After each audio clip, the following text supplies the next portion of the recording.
Okay, so we talked and we kind of talked about last time about understanding body image, really what it's about, what might be influencing your decision to do the protocol, the goal that it is not about body image so much, that it's just about you, or excuse me, about the body. So really separating the integrity from your issues stemming from social ideology, even just some weird belief of judgment around the body. We're trying to separate this from being about you and for you to the protocol being about the body, about what it's doing, which is really none of your business, right? That way you stay out of it. Because once you get involved, tell me what's going to happen. Well, then I will end up defending, and it's not about the Gretchen me, it's about the body. Yeah, if it's about you and you're doing it for yourself, if it is self-serving, you're going to end up bringing all of the baggage to this protocol. All sorts of baggage. That's what I was trying to say. Mm-hmm. Yeah, it's like, so for example, someone that does a protocol, let's just say, because they believe that by losing weight, they will be, feel sexier in their marriage, that their husband might like them better. Okay.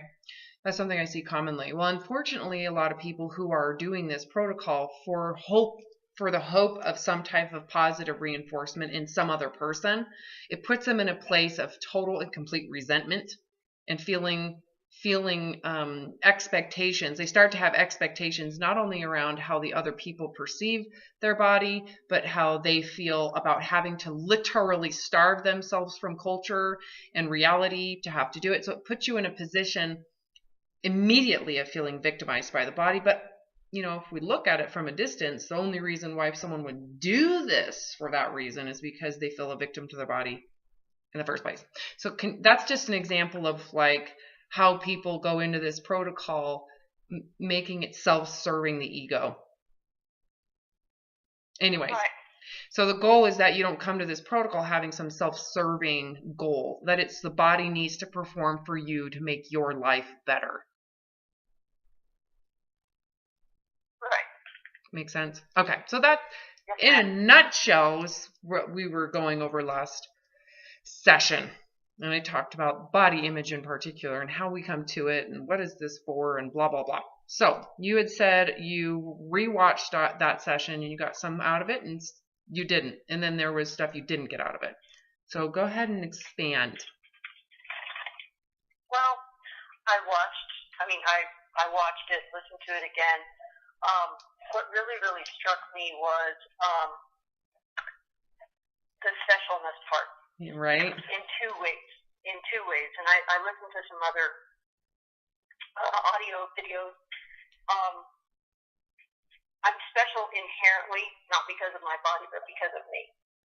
And I've put a lot of thought into that in the last few days. And it really clicked with me. It made sense once I sat down and thought about it. The body is just a vehicle. It's nothing more than that. Without the vehicle, the specialness is still special. It doesn't matter about the vehicle. The specialness is still special without the vehicle. Now, do you remember when you had said, "Oh, it just based on the fact that you exist"? And I said, "Yes, that's it." Yes. And so I thought about that at length, and it not only made sense. I felt like a light bulb moment, I guess,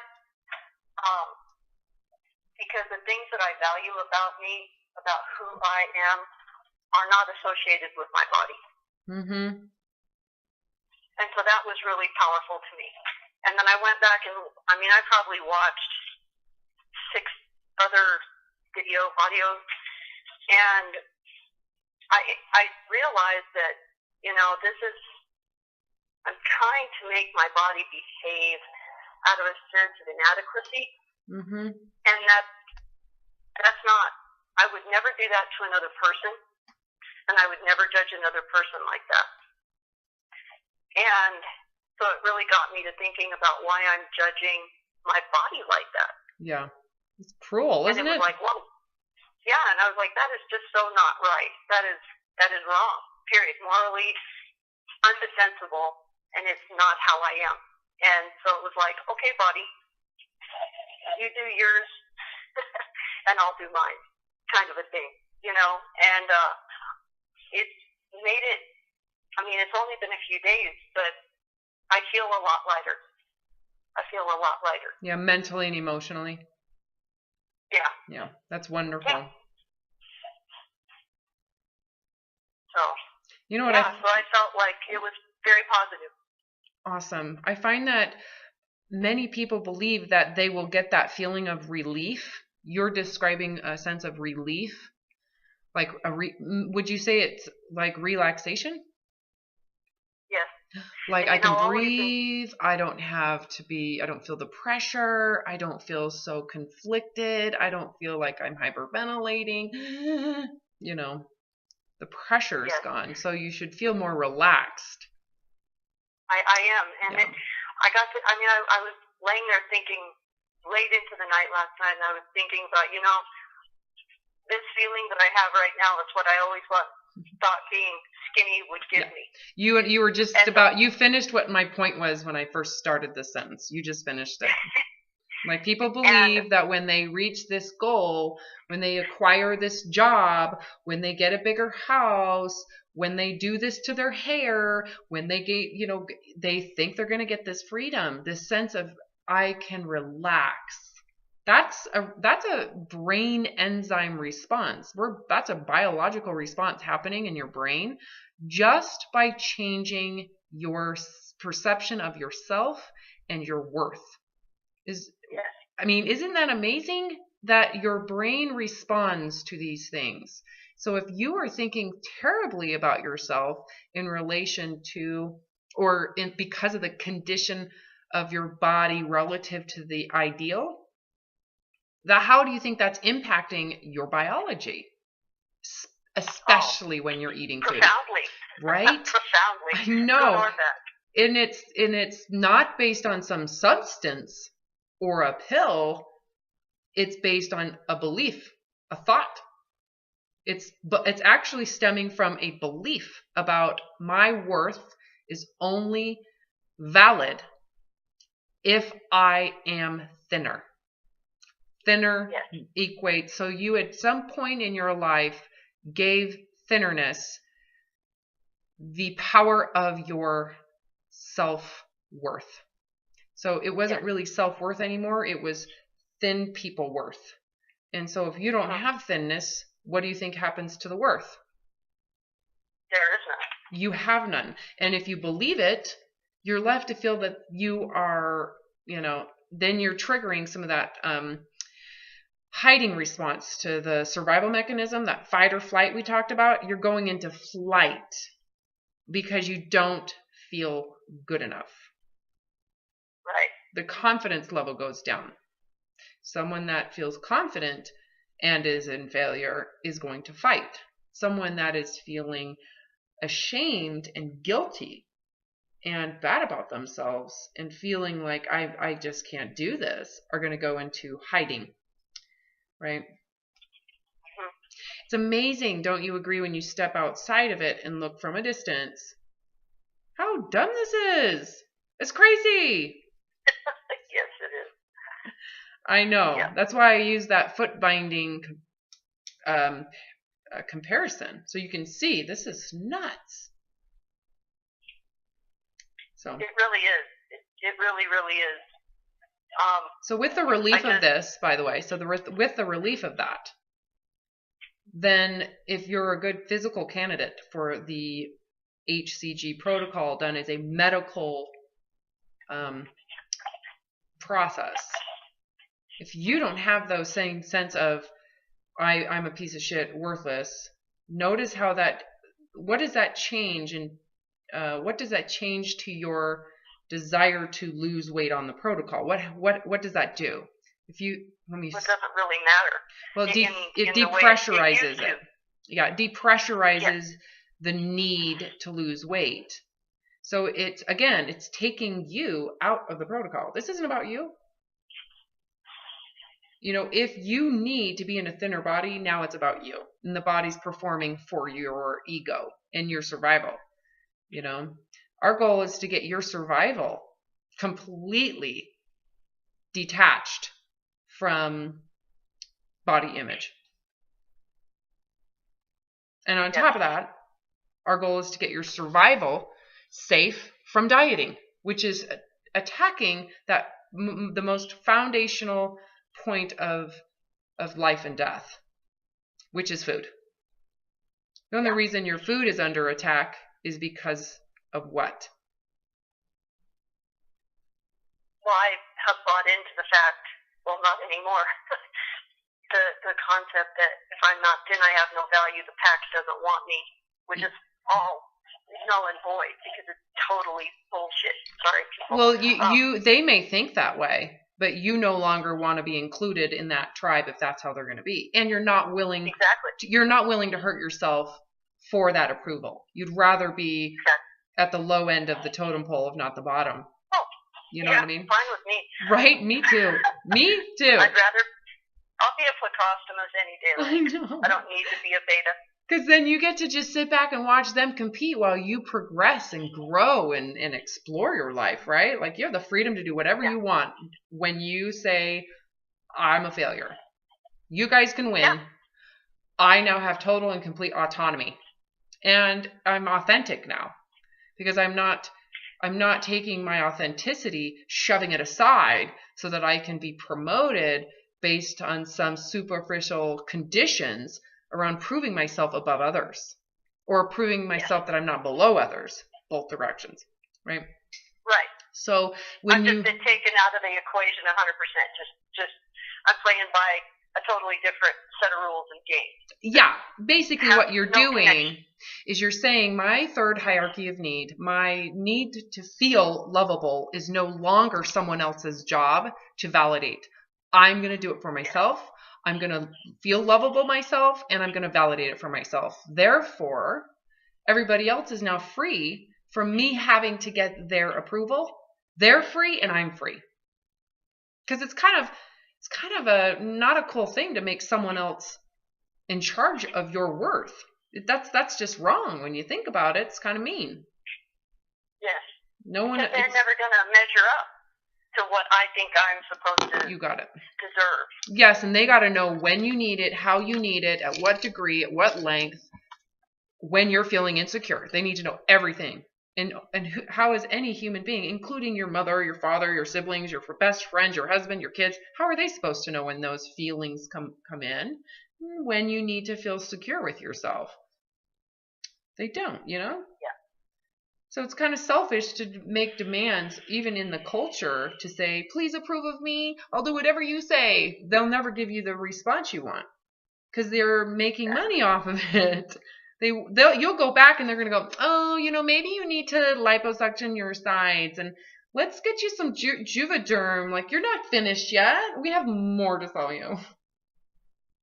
Yeah. And it's just a hamster wheel of never-ending nonsense. Isn't it?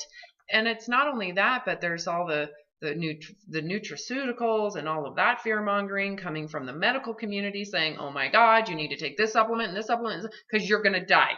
You have genetic predisposition. We're going to do a blood test. We're going to tell you all the ways you're going to die because of your genetics. But we have a product we can sell you in a supplement form that will help you not die. Give us your credit card. I'm going to die. I know, you're going to die. I'm not saying don't care. I'm saying make it life and death. You know, the fear mongering out there is massive. So it's so understandable why you would be easily brainwashed that you wouldn't know that's what's going on. Because you care. You're innocent. You know, there's so much innocence if you look back at it. You can look at your years of this and you can see the innocence in what you've been doing. You had no idea, right? So it's really forgivable, the whole thing. Even what has happened to the body, that to me, and hopefully to you, you can go, well, of course, someone who is following this system, feeling like they are inadequate and a failure, will go into fleeing, hiding, and into apathy. They can get down into apathy where they feel like why even try? There's that side of binge eating. How you get this big. The task you feel to just reach what body image you've been promoted, or it's been promoted in your mind for you to feel, and that you've agreed with, for you to feel, I want to feel better about myself, which is not better about yourself, it's better about your body image, which is relative to their ideals. The amount of pressure that puts on you to restrict, how that conflicts with our primal mammal needs to feel safe with food. Can you see how those two go hand in hand? Oh, yeah. Yeah. I bet I can. So then you can, like I said, look in the mirror and go, well, of course this is what's going to happen to the human body under this circumstance. The more someone feels bad about themselves, the more they're going to feel bad about food and feel they've done something wrong, that they should remove food. That right there triggers such an impulsive need for food, that they have ruined something. If it's bad and they've ruined it, they might as well eat it all. Get rid of it. I mean, there's so much animal behavior in that. That is purely out of survival. Purely out of survival. That we can look at and go, well, of course. Okay, so now we're looking at the connection people have to food that is really compensatory, and it is excessive. There are people out there who absolutely have an excessive relationship with food emotionally, which creates a physical response. But we have to go beyond that and go, well, what are they doing? What's going on in their life that would be promoting this emotional, magnified connection to food? And we can see it's directly connected to deprivation, feeling deprived, the victim position around the diet. Because not everybody who deprives feels victim to it, and they're not necessarily going to have the same binging issue. It's the victim position of it that is so toxic, especially because it is with food. That's like putting someone into, again, survival mode with food, but they are being attacked. Food is being taken from you. That's what a diet feels like. And so the response to that would be fight, to fight for your food. Even if you're in apathy about your weight, when it comes to food, you may be on the fight side of food. Go get it.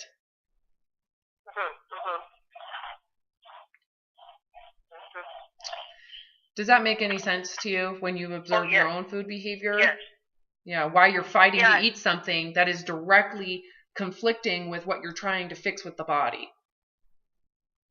It could be, again, it goes back into fight or flight. Are you fleeing or fighting? Well, in that moment, you're fighting for food based on the fact that it feels like you are being deprived. That is like saying my food, there is food everywhere and I'm not allowed to eat it. That's like being intentionally starved. There is a sense of wrongness to it that people feel in the moment they want to eat, they want to participate in culture, but they're not allowed to because of some form of deprivation.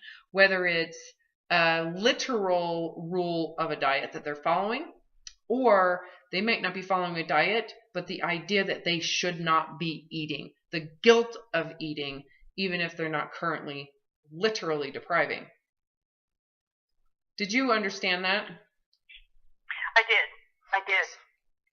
Okay. It's been a very cathartic few days. Say that again. It's been a very cathartic few days. Mm-hmm. I've done a lot of thinking and a lot of seeing things that you and I had talked about that I had forgotten come back and like, wow, Gretchen, you fell right back into the trap. Well, I want you to understand that you never probably fully got out. You might have been on the fringes of the trap, to where you truly did. Again, you were getting something emotional or personal from the idea of being thinner, the bias toward thinnerness or the negative bias towards fatterness still existed when we stopped working together. And you did struggle with it. There's a lot of people who have a hard time truly accepting it. For whatever reason, that block is there. Some people block themselves from it because they think that I don't know what I'm talking about because I'm not obese. Right? So even if what I'm saying is that is the way it's going to go, this is how you're going to get out, the messenger they're deciding is incredible. You know, I'm not saying that's how you were, but that's just like for whatever reason you still held on to the belief, well, when I'm thinner I'll be healthier. When I'm thinner my body will feel better. So it's still some sense of personal need that you think you need to be happy with the body you're in. So you were still there was still discontent with the body when we stopped working together a couple years ago. So does that make sense? And so so what you might have done with our work is giving yourself a break. And I've seen that too, and that's good. I mean, I'll take it because giving yourself a break gives you an opening to see it's possible to recover, and it doesn't require dieting, right? It's possible to get relief from food impulsivity even though you're eating the foods that you used to binge on. It's possible. You witness that. So even if it wasn't permanent at the time, it was a space you needed to be in to grasp certain things. And then sometimes you have to relapse or go back into the body image to then relapse into the food issues. And then to go back into recovery to actually see it from both sides now. Not just how do I get relief, but how did I relapse? How did I get sucked back into this? There's so much wisdom in understanding how this works that you gain from relapsing and then having to recover. And I think a lot of that has to do with the fact that I started listening to the pack again. Yeah, well, it sounds like you wanted their approval again. Yeah. But then you have to really look at, well, why would I all of a sudden be open to this information even though I have decades of freaking evidence that it's a bunch of bullshit? It's never worked. Why would I all of a sudden go, oh, that's great, I should try it? There had to have been discontent with the body for you to do that. You see that? You got to kind of open that up and really look at why would I start listening to this again? When I'm aware intellectually, what is going on emotionally to where my intellect just said, blah, blah, blah, I'm not going to, all my wisdom just went down the tubes. It's like, ooh, not a good place. Yeah, but to me, again, I think it's so important to have that experience. I don't see that as a failure. I see that as, yes, you should be grateful for that period of time where you went back into that and struggled as long as you did. And then what it took for you to reach out for my help again. It's almost like you're getting ready to recover. It's a readying process, if you want to call that. Germinating process. Some people have to suffer so much. It's not necessary for people to recover, but some people need to recover or they need to suffer more and more and more and more and get bigger and bigger and bigger and bigger for them to actually surrender. Say, I can't do any of it. I'm dying. Emotionally, spiritually, and physically. Yeah. So absolutely. Yeah. You get to that point and then the humility and the will to live. Okay. So you're aware and you're feeling a sense of dying, not just physically, but there's a spiritual death. There's like, there's a weakening of my own will to be here that you might have felt. Some people feel that. And you become saddened. It's sad. because this is not what life's meant to be about. This is so dumb. It's so crazy. It's like, why can't I stop? It's so sad. And that saddening process is like an opening process.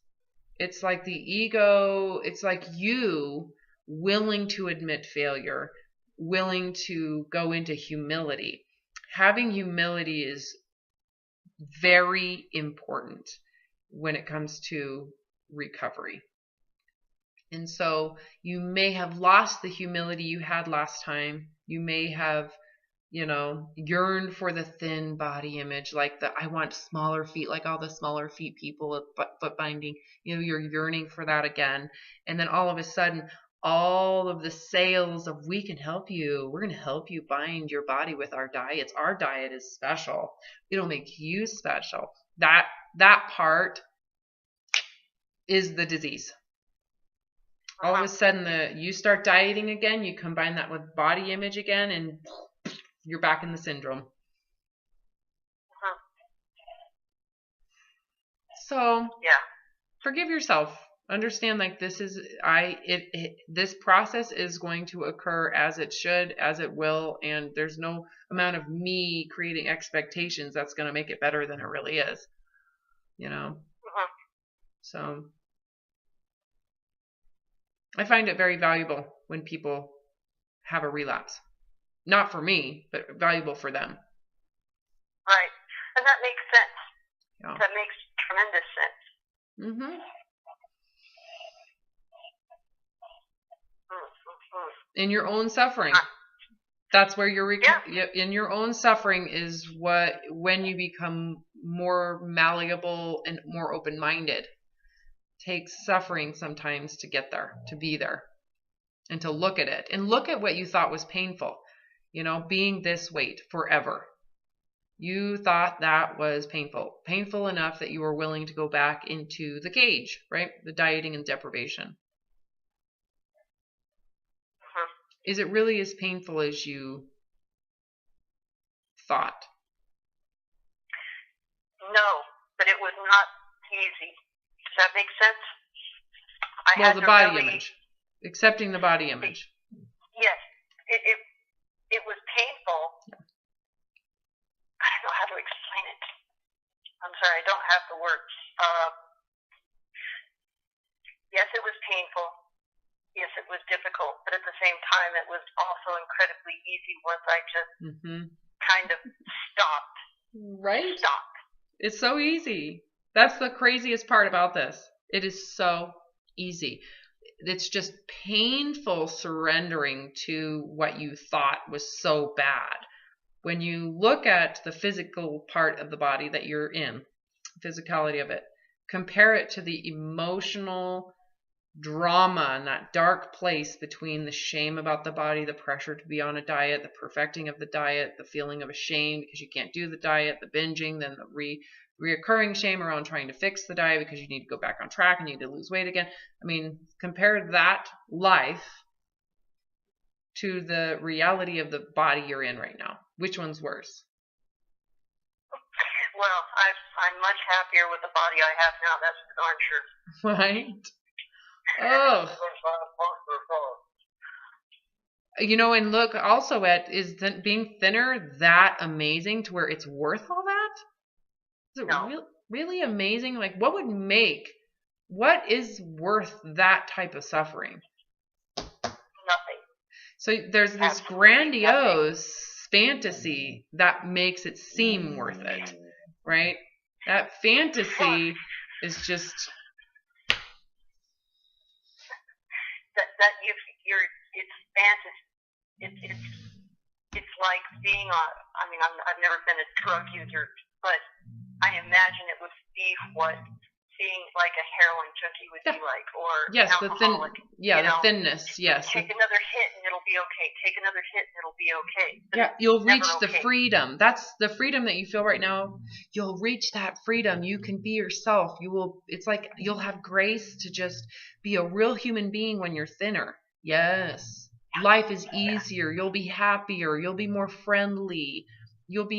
It's like the illusion that you won't have to survive anymore. You'll be out of survival into surviving. The problem is that what you're doing is perpetually keeping you in survival, because the means to your end in terms of feeling lovable in your tribe is attacking your food.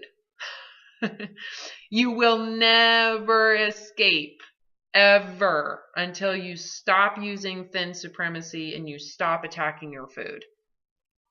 Yep. Right? And so that's why we go the route, the painful route of, you got to accept what's happened to the body. You have to cut your losses.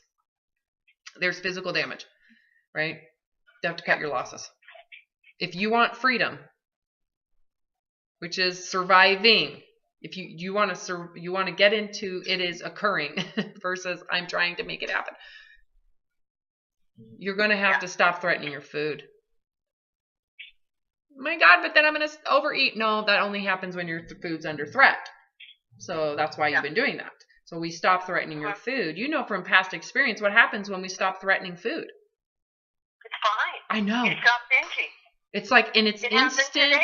It's relaxing. There's no impulsivity. You don't have the same, I did something wrong. You don't have the self-deprecating, I'm a pile of shit feelings. There is no, you ruined it. You might as well. None of that occurs. It's amazing.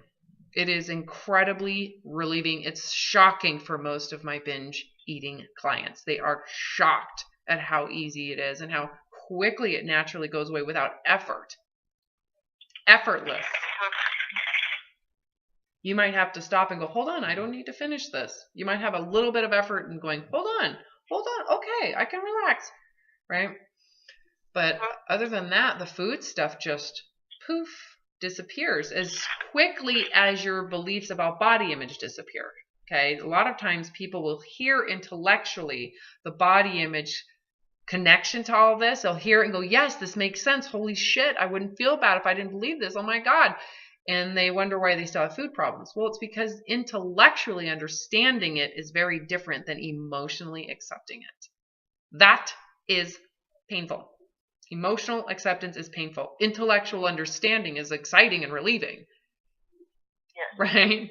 It's exciting to hear like, holy shit, there's a way out. There's a way to get relief. This is amazing. Oh my God. But then you get into the emotionality of around, but can I really accept obesity? Can I really accept weight gain? Can I accept that people are going to judge me? Can I accept that my family might think that I'm a loser? Can I accept that everybody's going to think I'm a fraud? That they're going to know? Can I accept the embarrassment of people finding out I'm fat? Going through the fear emotions, having the courage to be willing to expose this, because the experience of exposure is a very cheap cost to get out of this horrifying hell with the eating disorder, right? Yes. Saying, look, everybody, I'm fat, is cheap.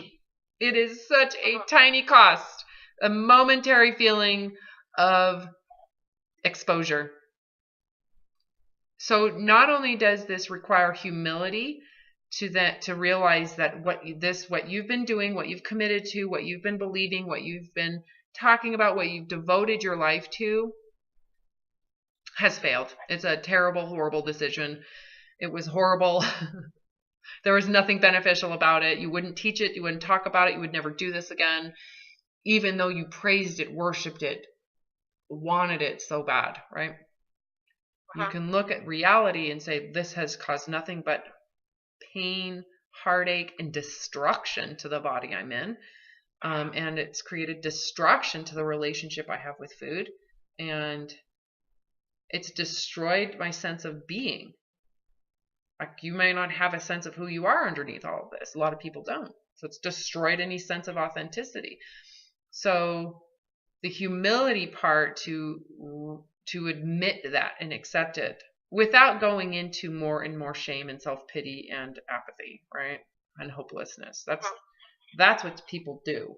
This is saying it is what it is and it is over. And I'm not going to let it define me, So then there's the forgiveness aspect. You forgive yourself, understand this was innocent.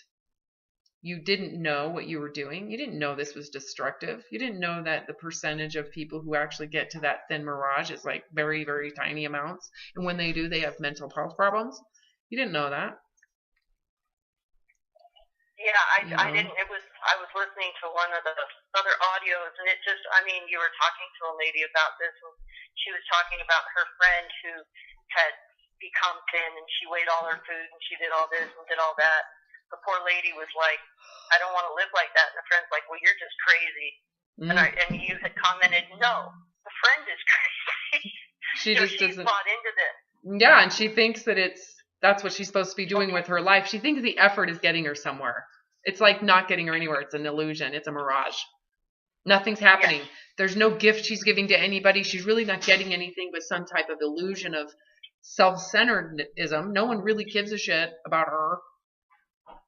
You know what I mean? Everybody else is in their own survival mode.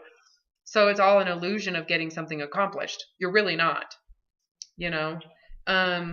What my next thought was to say the next thing you need to do is have courage then to expose your failure and to so that you no longer have the social pressure to perform for other people's approval anymore. You don't have to verbally tell people this stuff. You just stop leading them to expect you need to lose weight. A lot of times people in their embarrassment, they'll try to diminish that by saying, oh, I'm going to go on a diet. Oh, I've had so many problems. And they'll list all these problems they've had as an excuse for why they've gained all this weight. And so they're almost, it's just constantly supporting the thin supremacy by talking about how bad they feel about themselves and giving themselves excuses for why they're not doing it. I don't need an excuse for not doing it. Even if I was 200 pounds heavier, I would not make an excuse for why I'm 200 pounds. I don't care, right? That's why I'm still recovered. It's because I still don't care, you know? So the willingness to expose takes courage, and that courage is so powerful, and it's so self-directed too. It's intrinsic growth. It feels so good because it's real. It's not fake like a diet.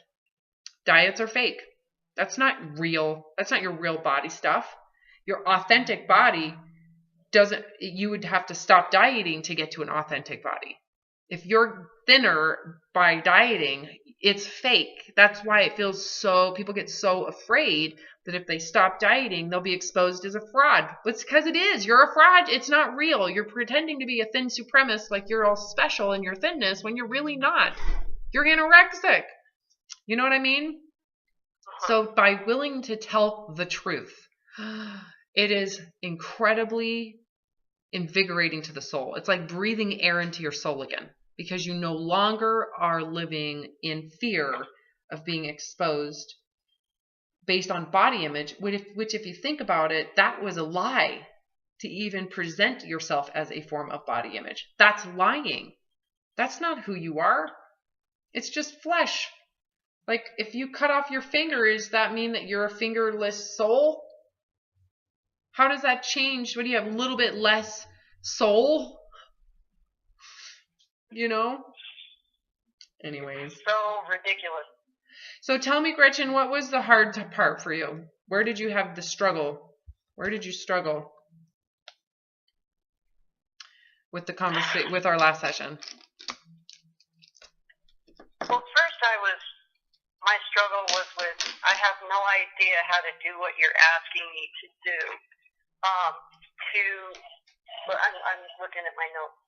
To let go of the control of my existence. And I was like, I have no idea how to do this. And I went for a walk last night. And finally this was so on my mind. And I finally just sat down on the curb. And I just started to cry. And I'm sure all my neighbors think I'm a nut job. And I just sat down and I just started to weep. And I got to thinking, when you were much thinner, did you feel better? And I was like, no. And I was like, when you were much heavier, did you feel worse? No. Then what are you doing? What is this? You're driving yourself nuts. You're killing yourself over this need, this have to be a certain number. When you've been that number, it hasn't done anything. It has not made a single change in your life, except for it's made you so unhappy and so focused on this number that you're almost insane. And I sat there and I thought, I'd rather die than live like this. Me too. And I remember you had said that, and I was like, I would rather just take a handful of pills and go to sleep and never wake up again than live in this hell. You really must have connected then when I said to you, death is near, a little bit ago. I said, you can feel when death is near. Oh, it was very close last night. And I was like, I can't, this has to go. This is such insanity. Because the reality is, it's not about the body anyway. I know. So why am I making it about the body? Because this is ridiculous. And I just was sitting there crying my eyes out, and I was like, this has to go. This is stupid. This is all for the vehicle? This is all for the vehicle? When none of it's for the internal? This is stupid. So did you get a sense of, at that moment, did you look at being this ice forever? Did you look at it? Yeah. Okay. Yeah, and I was like, this was different. I'm fine with it. Was it different this time? Yes. It was like, fine. If I'm 165 years pounds until the day I die, fine. Yeah. Did you breathe, and you breathe it in? You look at it. It's like looking at the monster. It's like, I'm looking at the monster in its source of being. I'm going to breathe it in, and if that's what happens to me, I'd rather. That's how I felt. I'm fine. I'd rather be this than that cyclical hell that I've been living in for almost, I'm 51, since I was 12. So when you went there, did you notice the next thought was, and why is this so bad? Is this really that bad? Should I be ashamed of myself? Should I be in hiding over this? You know, so then you go into the grace and forgiveness. You really went through this yesterday. So notice how I didn't tell you how to do this and you just did it out of your own desire and will to live, right? Instead of die, you decided I want to live, but it's not like this. That's got to go. Yeah, it's got to stop. So did you need me to be there to tell you step by step what to do yesterday? No, not at all. Can you see where I'm like, all you need is like a pot, and you put humility in that pot, and you put forgiveness in that pot, and you give yourself grace in that pot, and you have courage to expose that this isn't going to change to yourself and to others. It's like telling yourself the truth. And then what happened? Freedom. It's amazing. Yeah, it is amazing. I went to lunch with my best friend today, and normally I just totally pork out. I stopped when I was not hungry. Yeah, did it feel kind of sad? Did you have any sadness? Not because you weren't eating, but was there kind of like this sadness, like loss? Have you had any feelings of like permanent loss?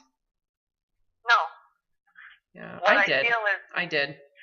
Not in like feeling sorry for myself. There was none of that. It was just the truth that this will permanently be different. There's a permanence in it. I like that feeling. Yeah. Well, me too. Whew. Like getting divorced or a death. Amen, sister. Right? There is that. That's why I said it's kind of sad because it feels like the end of war. Like I lost a terrible battle and I'm the loser. Oh, no. I feel like I won. Well, that's the other side of it. That's because you don't feel victim or feel bad about it. That's the difference. Yeah, I feel like I lost and don't feel bad. That's the difference. I lost, and I would rather fail and lose that game so I can walk away from it and never play it again. That's the freedom part, right? You see what I mean by you put your white flag up, you say, I failed. I'm going to be this size forever. I can look at this. I'm intellectually, emotionally, and spiritually deciding. It's not just a mental decision. It is now a soul decision. If this body is going to be this size for the rest of the life that it's giving me for free, I accept it. And I don't want people's approval or disapproval. I don't care. They can think whatever they want. Nobody else knows the darkness that you went through to establish this body. You know, and no one, how many people really know that it's actually directly connected to the desire to be thinner, thin supremacy, and dieting? Who would have thought?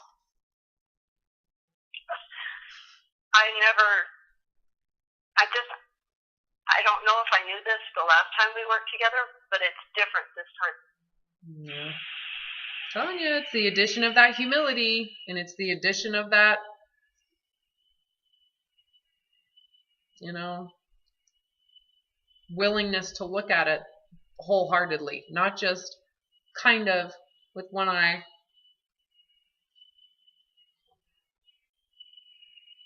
Are you there? Oh yes. I'm sorry, my mind is thinking about last night. That's amazing. I had it's heartbreaking. But it's not, because it's like, what do you... It was terrifying. Did you feel like you were going to die? Yeah. Yeah, I really did. Because at that point it was like, what do I do? You know? You start your life over. Die, or I accept where I am. That there's one of two choices. Death or evolve. Yep. Death or start your life over. It should kind of feel like I'm kind of a kid again, figuring out, what do I want? Who am I? Who am I? What is the point of this? You know, you kind of go into those thoughts, those foundational spiritual thoughts, don't you agree? Of like, what's the point? What's the purpose? Yes. I exist. How did I get this existence? And if it was given to me and I'm not supposed to worry about that, what do I want to exist? How do I want to exist from now on? Yes. The value of just being me. Yes. And it's the other part about it is, you know, remember when we said last session, and how do you even know who you are? You didn't even create that either. It's not like you formulated a personality and said, here's the one I'm going to present in this lifetime. You just present what you're feeling as a human being. So you're just acting like a dog is a dog. You know? I look at my dog, Potato. Do you think he decided he was going to be kind of this guard dog? You know, did he decide, I think I'm going to be territorial? No. Yeah, He just is. It is. Yeah, that's the best way to put it. So you don't really necessarily have to even redefine yourself. You just have to allow yourself to just exist as it is. Just stay in line with your heart and your integrity. Which, would you agree, that feeling of heart and integrity, if you go into the heart, you're a safe human being. You're safe. People do not need to be afraid of you. Exactly. And don't you agree? That's really all you kind of need to know. Yeah. I know that when I'm safe. I'm addressing who I am, and that's enough. Yeah. So you get to just enjoy it and express whatever that is, and it's like being a child again. That childish existence that just is. They don't question it. They just are. Yeah. It's a beautiful thing. It is like reincarnating, but you didn't have to get another body. You just get this. You have the same soul, the same body, but you get to, it's like, I'm going to start my life over now with all that wisdom. And the cool thing is I don't have to start as a baby. I get to start as an adult. That's awesome. And so there really is nothing in your way in terms of expressing the joy of life, just existing. There's not much needed, is there? No. I know, it's so easy. It's the easiest thing ever, especially because we have food and shelter and we have all of our needs met.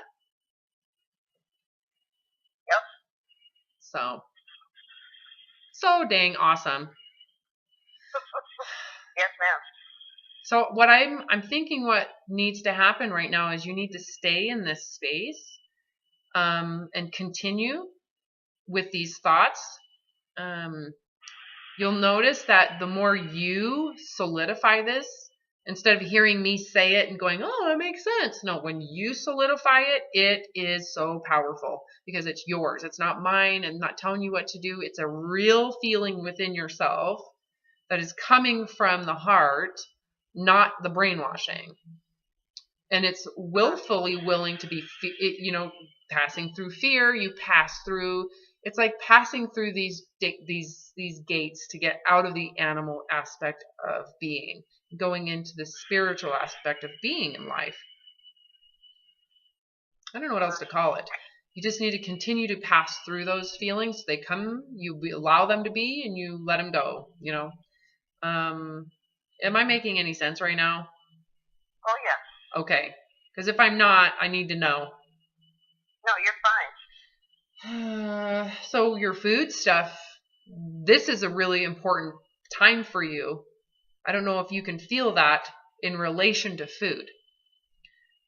Because it's like before you were trying to relate to food like a snow globe all mixed up and trying to figure it out, and now you'll notice that it feels like the dust has settled, like there's so much more clarity. Like I feel like I don't have the same crazy impulses with food. I have this, there's not the drama around it, the war around it. It's not a weapon anymore. It's here nor there. Do I really want it? What do I really want? So it's important for you right now to get to know your authentic relationship with food. Okay. Where it has nothing to do with your weight. Nothing. In any way. No, not at all. It's like go blind to the body and now recover your relationship with food from a safe place. You're safe. You are now in safety. Food is not dangerous. There's no bad food. There's no good food. It's all just is what it is. And now you are going to relearn how to relate to food. And this is where the hunger scale gets really easy. It comes natural when there's no body image shit swirling around. And I can agree with that. Yeah. So I need you to get some practice in. So that's really where I'm going to leave you today with this session is keep on doing what you're doing. Don't change anything. Keep on contemplating. Go through that thought process again that you went through on the street when you were crying. Go through it again. Go through it again. Just to feel it out and see if it's becoming stronger will for you to go, no, I seriously would rather die obese than to be thin and living in that crap.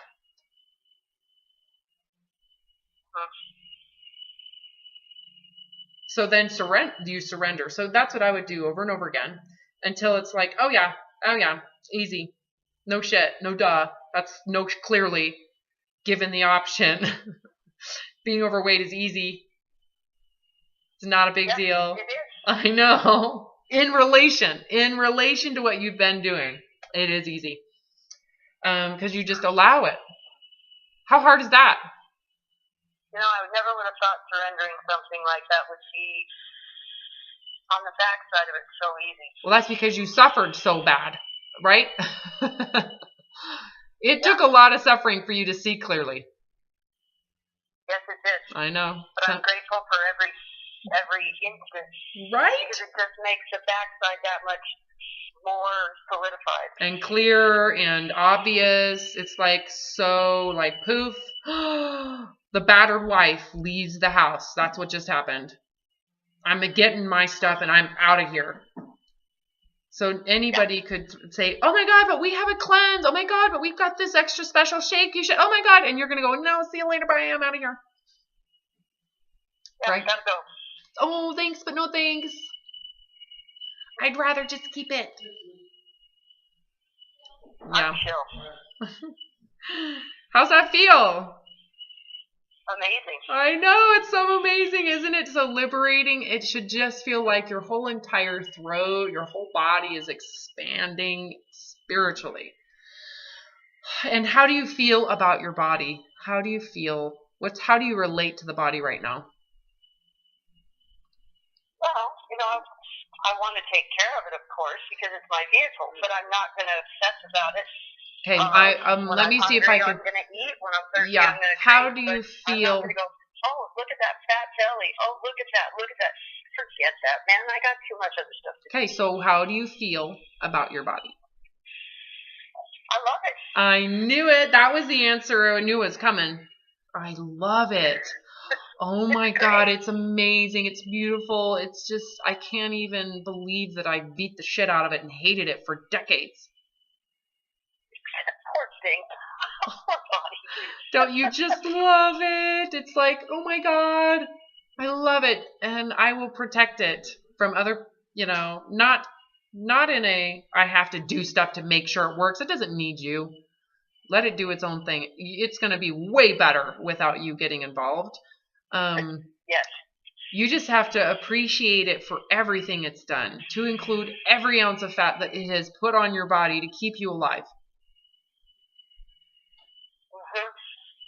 Anyways, it's a beautiful feeling. A lot of people are surprised when I ask the question. They go, oh, I love it. I love my body. They're like, I never would have thought I would ever felt that way, but it is real and it is unconditional. It is like the most incredible experience, like true love. When have you ever felt true goddamn love? Never. True God. Right? So it feels so beautiful. You want to protect it. Yeah. This body like is... the first time I saw my daughter. Yes. Bingo. It is the truth. That is the closest thing to it. Yeah. Would you mind... How much do you weigh right now? I haven't weighed myself in a few... I think Friday was the last time. I think it was 163. Yeah. Doesn't this just make you kind of giggle? Yeah, it does, and I have no desire to get on that stupid scale either. Because it's what's it gonna do? Just lie to me? Well, what does it do? What's it doing? It's not lying to you. It's doing nothing. Exactly. It's just giving me information that's totally valueless. So yeah, so there's no point to it. My time on it. Yeah, so it doesn't lie to you. The lying is the belief system that you just recently left. So it doesn't do anything. It's just an arbitrary number. It's kind of like getting your eyesight tested. What's your eyesight? I don't know. 2010. 2020. I've had LASIK, so it was before that. It's horrible.